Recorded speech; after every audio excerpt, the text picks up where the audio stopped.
शांति। 20-8-26 की मुरली है। बाबा कहते हैं, मीठे बच्चे, बाप आए हैं तुम्हें इस पाप की दुनिया से निकाल चैन की दुनिया में ले जाने। बाप द्वारा तुम्हें सुख शांति की 2 सौगातें मिलती है। बाबा हमको, अभी हम कितने दुख की दुनिया में हैं, चारों तरफ दुख और पाप की दुनिया है। बाबा इस दुनिया से निकाल कर हमें सुख और शांति की सौगात देते हैं और हमें चैन की दुनिया में ले जाते हैं। 21 जन्म के लिए हमारे पास ये दुख और अशांति, परेशानी, बाबा कहते हैं कुछ भी तुमको टच भी नहीं कर सकते, ऐसी चैन की दुनिया होगी। प्रश्न है, सारी दुनिया में सच्ची सच्ची नंस तुम हो, सच्ची नंस किसे कहेंगे? सच्ची नंस वह जिनकी बुद्धि में एक की याद हो, अर्थात नन बट वन। वे अपने को भल नंस कहलाती है, लेकिन उनकी बुद्धि में सिर्फ एक क्राइस्ट की याद नहीं। क्राइस्ट को भी गॉड का बच्चा कहेंगे, तो उनकी बुद्धि में 2 है और तुम्हारी बुद्धि में एक बाप है। इसलिए तुम सच्ची सच्ची नंस हो। तुम्हें बाप का फरमान है, पवित्र रहना है। बाबा ने नंस हम देखते हैं ना, क्रिश्चियन धर्म में नंस वाइट कपड़े पहने रहते हैं, तो वो चर्च में रहते हैं। तो बाबा कहते हैं वो भी सच्ची सच्ची नंस नहीं है, क्योंकि वो क्राइस्ट को याद करती है। साथ साथ उनको ये पता है कि क्राइस्ट गॉड नहीं है, गॉड का बच्चा है, तो इसका मतलब गॉड को भी याद करती है। तो 2 याद हो गई। लेकिन बाबा हमें कहते हैं कि तुम किसकी याद में रहते हो? तुम एक की याद में रहते हो। तुम्हारी बुद्धि में केवल एक शिव बाबा है, इसलिए सच्ची सच्ची नंस तुम हो। तो बाप का फरमान है, पवित्र हमें रहना है। गीत है, इस पाप की दुनिया से कहीं और ले चलो जहाँ सुख शांति चैन हो। तो बाबा ने कहा, मैं तो उसी दुनिया में तुमको ले जाने के लिए आया हूँ। ओम शांति। मीठे मीठे रूहानी बच्चों ने गीत सुना। किसने सुना? आत्माओं ने। आत्मा को परमात्मा नहीं कहा जा सकता, मनुष्य को भगवान नहीं कह सकते। बाबा ने कहा, गीत कौन सुना? आत्मा सुनी, इस शरीर के आधार पर। तो आत्मा को परमात्मा कैसे कह सकते हैं? परमात्मा अलग है, आत्मा अलग है। मनुष्य को भी भगवान नहीं कह सकते, जैसे आत्मा को परमात्मा नहीं कह सकते। अच्छा, अभी तुम हो ब्राह्मण। अभी हम कौन है? ब्राह्मण। तुमको अभी देवता नहीं कहा जाता। ब्रह्मा को भी देवता नहीं कहा जा सकता। भल कहते हैं, ब्रह्मा देवताए नमः, विष्णु देवताए नमः।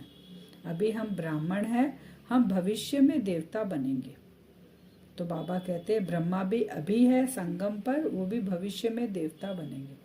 लेकिन विष्णु को देवताए नमः कहते हैं, वो सही है, क्योंकि विष्णु का स्वरूप ही सतयुग में दिखाई देगा। चतुर्भुज रूप जो दिखाई देता है, कंबाइंड रूप लक्ष्मी नारायण का, वो उनका सतयुग में ही होगा, इसलिए उनको देवता कह सकते हैं। विष्णु को देवता कहा जाता है, ब्रह्मा को देवता नहीं कह सकते, क्योंकि वह है ब्राह्मणों का बाप। ब्राह्मणों को देवता नहीं कहा जा सकता। अब यह बातें कोई मनुष्य को नहीं समझा सकते, भगवान ही समझाते हैं। अब सारे मनुष्य तो यहाँ पे पाठ बजा रहे हैं हम ये साकार वतन में, तो हमको अब बताने वाला कौन होगा? तो शिव बाबा साक्षी होकर हम सबके पाठ को देखते हैं। तो बाबा आकर फिर हर एक आत्मा के बारे में, हर एक धर्म के बारे में, हर एक युग के बारे में बाबा आकर हमको समझाते हैं। मनुष्य तो अंधश्रद्धा में जो आता है सो बोल देते हैं। अभी तुम बच्चे समझते हो, रूहानी बाप हम बच्चों को पढ़ा रहे हैं। अपने को आत्मा समझना चाहिए। अहम आत्मा यह शरीर लेती है। अहम आत्मा ने 84 जन्म लिए हैं। अब यहाँ पे कोई अंधश्रद्धा की बात नहीं है। स्वयं बाबा आके हमें नॉलेज दे रहे हैं, पढ़ाई पढ़ा रहे हैं। तो जैसे जैसे कर्म करते हैं वैसे हमें शरीर मिलता है। आत्मा को, आत्मा जैसा कर्म करेगी उस संस्कार अनुसार उसको शरीर मिलता है। शरीर से आत्मा अलग हो जाती है तो फिर शरीर से प्यार नहीं रहता। जब तक आत्मा शरीर के साथ पाठ बजाती है, उस शरीर से उसको प्यार रहता है। आत्मा निकल गई और उस शरीर से प्यार खत्म। आत्मा में भी प्यार तब है जबकि आत्मा शरीर में है। जैसे पितरों पे बाबा एग्जाम्पल दे रहे हैं, जैसे पितरों को मनुष्य बुलाते हैं, शरीर तो उनका खत्म हो गया, फिर भी उनको उनकी आत्मा को याद करते हैं, इसलिए ब्राह्मण में बुलाते हैं। कहते हैं, फलाने की आत्मा आओ, यह भोजन खाओ। गोया आत्मा में मोह रहता है, परंतु पहले शरीर में मोह था, वह शरीर याद आता था। ऐसे नहीं समझते थे कि हम आत्मा को बुलाते हैं। पहले शरीर, जब शरीर दिखता है बाबा कहते हैं तो शरीर के साथ प्यार रहता है, आत्मा को जानते ही नहीं है। जब वो व्यक्ति चला जाता है तो ब्राह्मण जब खिलाते हैं तो उसकी पता है शरीर तो आएगा नहीं, वो तो सामने आंख के सामने जला दिया, तो तब आत्मा को याद करते हैं। इसके पहले आत्मा के बारे में जानते ही नहीं है। आत्मा में अच्छे व बुरे संस्कार होते हैं, उस अनुसार ही जाकर वो शरीर लेती है। बाबा कहते हैं जिसमें यह विकार नहीं है उनको कहा जाता है निर्विकारी। जिस आत्मा के अंदर विकार नहीं है उसको निर्विकारी। जो आत्मा पाप का कर्म करती है उसको पापात्मा, जो धर्म का करती है उसको धर्मात्मा, ऐसे आत्माओं को कहा जाता है। इन लक्ष्मी नारायण का है ही देवी देवता धर्म। जैसे क्रिश्चियन धर्म में मेल अथवा फीमेल सब क्रिश्चियन है, यह भी कहा जाता है देवी देवता। कितने अच्छे से बाबा ने क्लियर किया। जैसे क्रिश्चियन धर्म में मेल फीमेल दोनों को क्रिश्चियन ही कहेंगे, तो वैसे ही सतयुग त्रेता में चाहे वो राजा बने, चाहे प्रजा बने, चाहे रानी बने, पद उनका ऊंच और नीच है, माने नंबरवार है पद, लेकिन है वो देवी देवता। सतयुग में जन्म हुआ माने देवी देवता, ये बाबा कहना चाह रहे हैं। तो बच्चों ने गीत सुना या आत्मा ने कहा कि बाबा ऐसी जगह ले चलो जहाँ मुझे चैन और शांति चाहिए। तो बाबा कहते हैं मैं आ गया तुम्हें ले जाने के लिए, अभी तुम बहुत बेचैन हो। तो आत्मा जब बेचैन होती है तो अपने पिता को ही पुकारती है। लौकिक में भी जब बच्चा तकलीफ में रहता है तो रो रो के किसको पुकारता है? जन्म देने वाले माता पिता को। यहाँ आत्मा अपने पिता को बुलाती है। बाप कहते हैं मैं मुक्ति और जीवन मुक्ति यह 2 सौगात में कल्प कल्प लेकर आता हूँ। बाबा जब भी संगम पर आते हैं 2 सौगात लेकर आते हैं। अब ये 2 सौगातों में देना बाबा को बच्चों को ही है।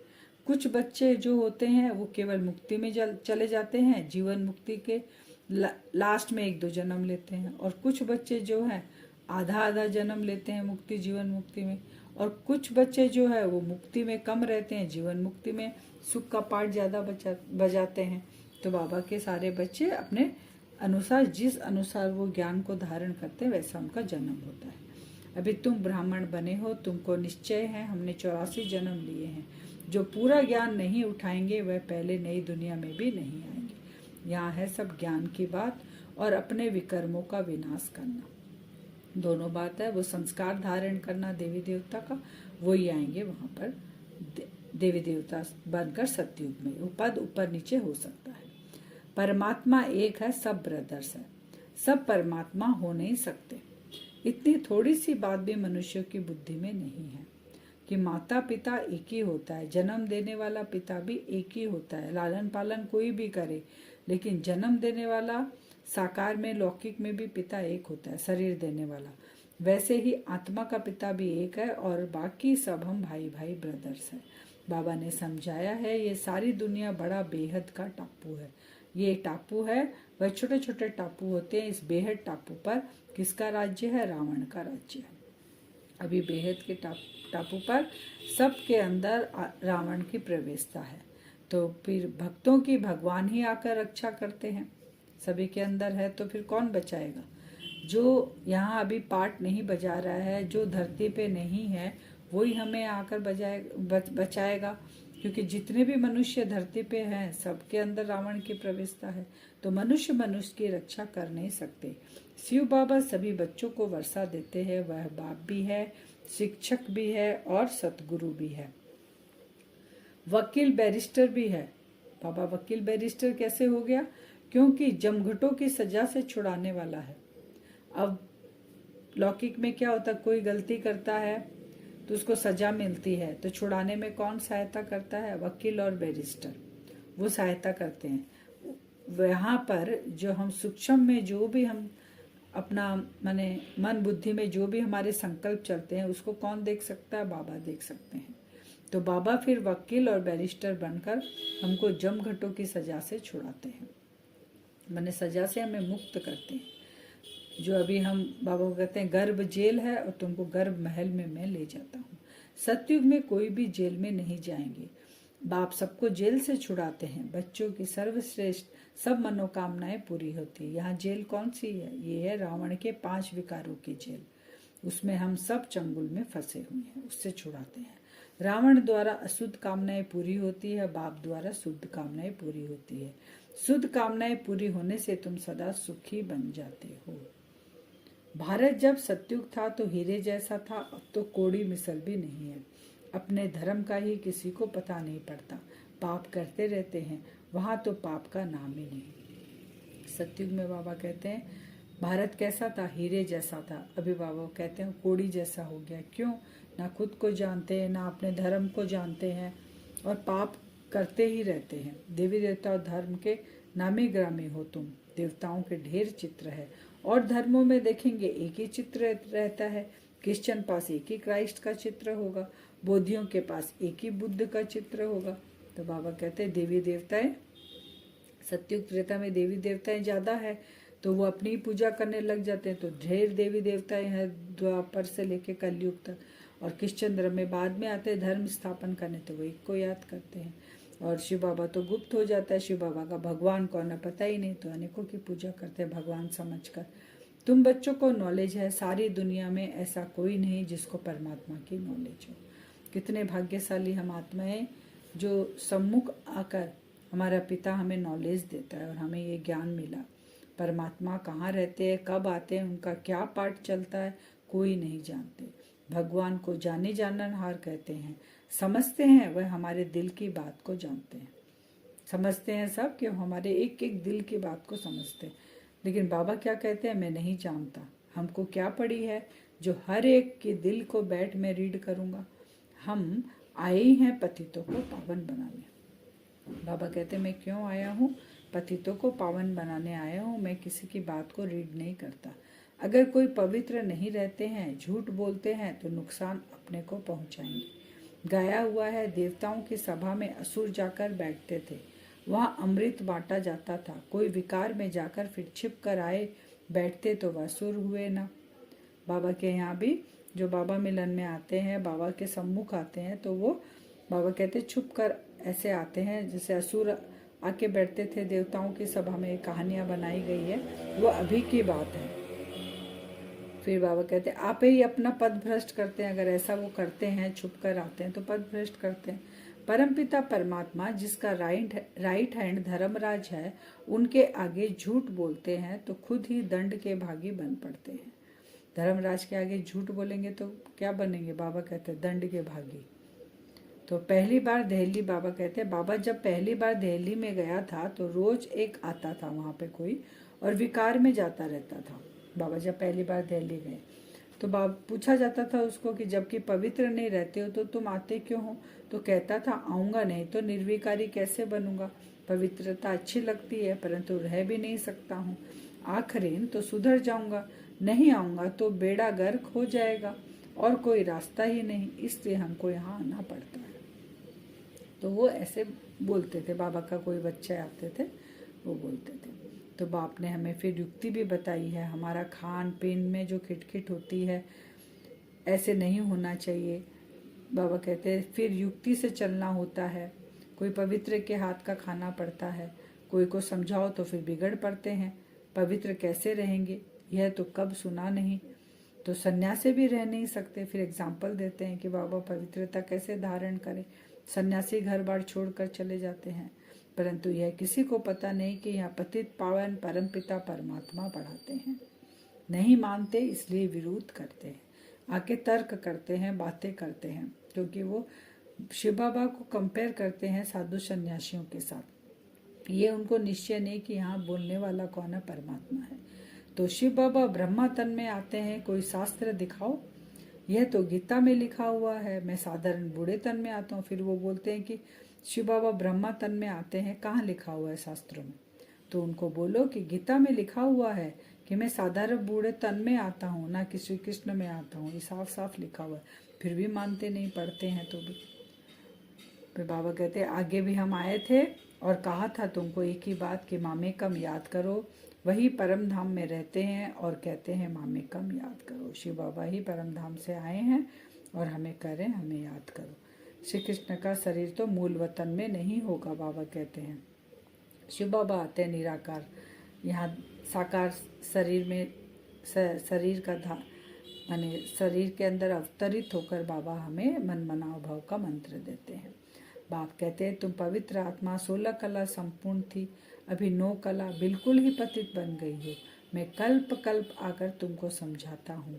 तुम जो काम चिता पर बैठ पतित बन जाते हो, पतित बनने का कारण बाबा ने बताया सबसे बड़ा काम चिता पर, काम के कारण हम आज हमारी ये हालत हो गई है। इसीलिए ये विकार अभी सबसे ज़्यादा चारों ओर फैला हुआ है। इसी का ही बाबा आकर पतन करेंगे और हम बच्चों को ज्ञान चिता पर बिठा देते हैं बाबा और पावन बनाते हैं। भारत में पवित्र प्रवृत्ति मार्ग था, अभी अपवित्र प्रवृत्ति मार्ग है। पवित्र प्रवृत्ति मार्ग कब था? सतयुग में था इसी धरती पे, और अपवित्र अभी है रावण के कारण। तो ऐसे नहीं कि दूसरे जन्म में बाबा कहते पति पत्नी आपस में मिलेंगे, ऐसा कुछ भी नहीं है। जो पति पत्नी अभी है कि वापस फिर मिलेंगे, नहीं, इतनी रेस कर न सके। यह तो पढ़ाई की बात है ना। अज्ञान काल में हो सकता आपस में बहुत प्रेम है तो उनकी मनोकामनाएं पूरी हो सकती है।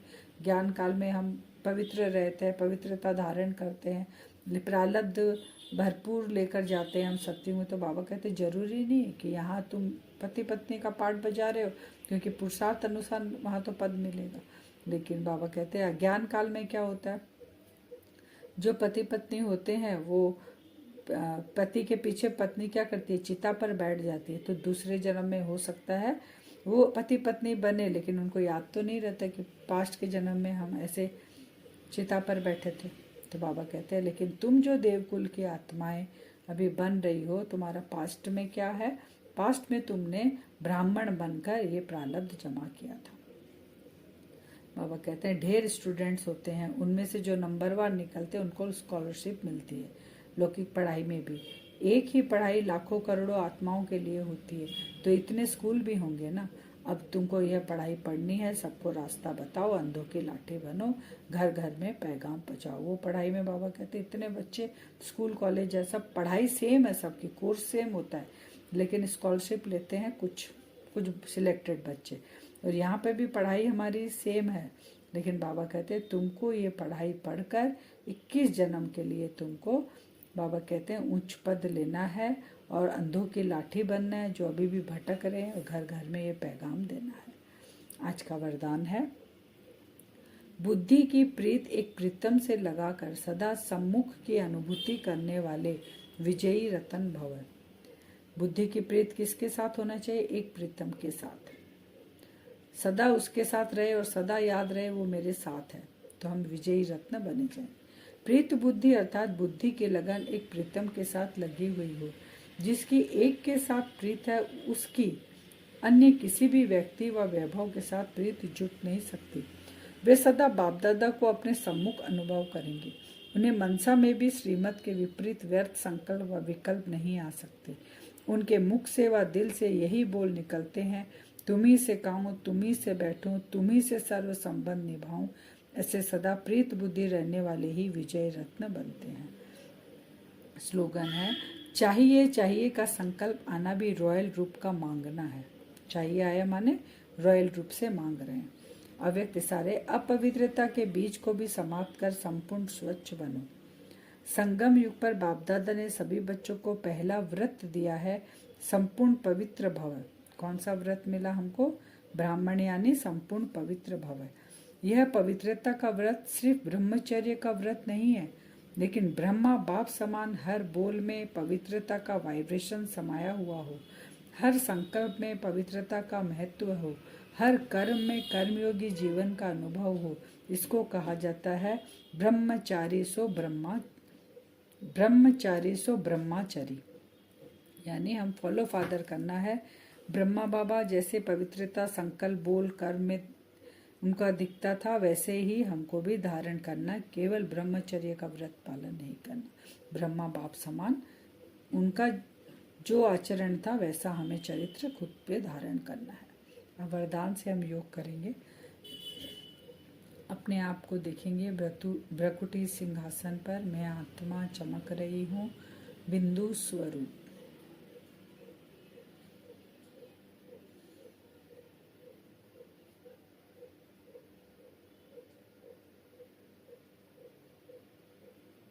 सूक्ष्म शरीर के साथ हम पहुँचते हैं सूक्ष्म वतन में बाप दादा के सामने विजुअलाइज करते रहें, मैं फरिश्ता उड़कर पहुंच गया अपने वतन, जहां चारों ओर सफ़ेद लाइट ही लाइट। बाप दादा सम्मुख हैं, उनके एकदम नज़दीक चले जाएं। मन और बुद्धि की प्रीत एक प्रीतम के साथ लगी रहे, कोई संकल्प नहीं, केवल प्रीतम के साथ अपनी तार जुड़ी रहे। देखते रहें अपने प्रीतम की आंखों में और चार्ज होते रहें। बाप दादा की आंखों से पावरफुल किरणें मुझ फरिश्ते की आंखों के द्वारा प्रवेश कर रही है। वो शक्ति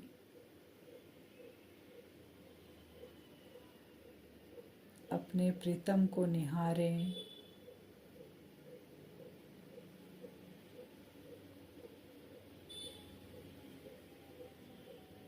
मुझ आत्मा की तार बाबा के साथ जुड़ गई। तार से तार जुड़ते ही करंट जो है बाबा के पास, वो शक्तिशाली पावर, वो सारी पावर बाबा की मेरे अंदर समा रही है।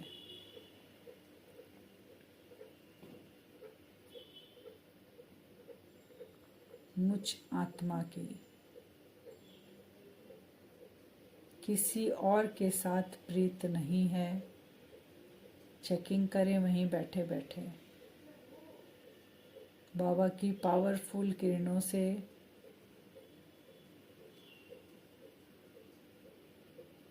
मैं फरिश्ता चार्ज हो रहा हूँ।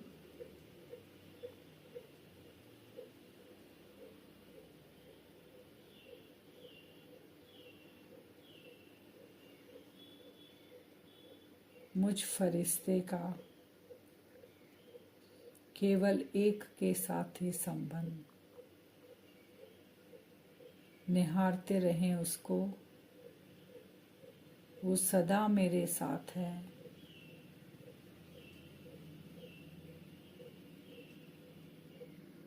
चाहे मैं ड्रामा के ऊपर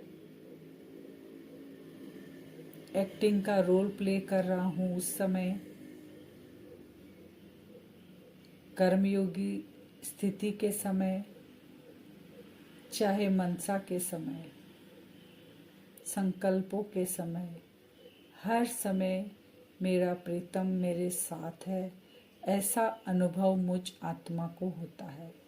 ये अनुभव बाप दादा के सामने बैठकर करेंगे और दृष्टि लेते रहेंगे।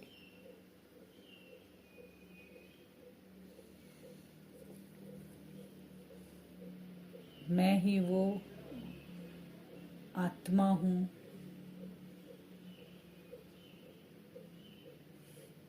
प्रीतम से वरदान मिला है कि सदा मैं विजयी भव। विजयी हूँ मैं आत्मा, विजयी भव का वरदान मिला है।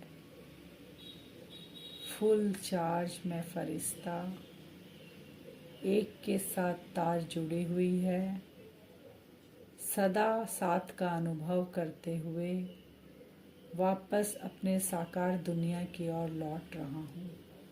अभी मुझ फरिश्ते का कुछ पार्ट बाकी है, उसको निभाना है। विजुअलाइज करें मैं फरिश्ता एकदम चमकता हुआ, बाबा की किरणों से फूल में फरिश्ता अपने साकार बॉडी में प्रवेश करता हूँ। जैसे ही बॉडी में प्रवेश करता हूँ, वो करंट, वो शक्तिशाली किरणें चारों ओर फैलने लग गई। ये वाइब्रेशन चारों ओर फैल रहा है कि हम सब आत्माओं का प्रीतम आ चुका है। उनसे अपनी प्रीत जोड़ें और विजयी भव का वरदान लें। ऐसा हम दिन में आज बार बार करेंगे। ओम शांति।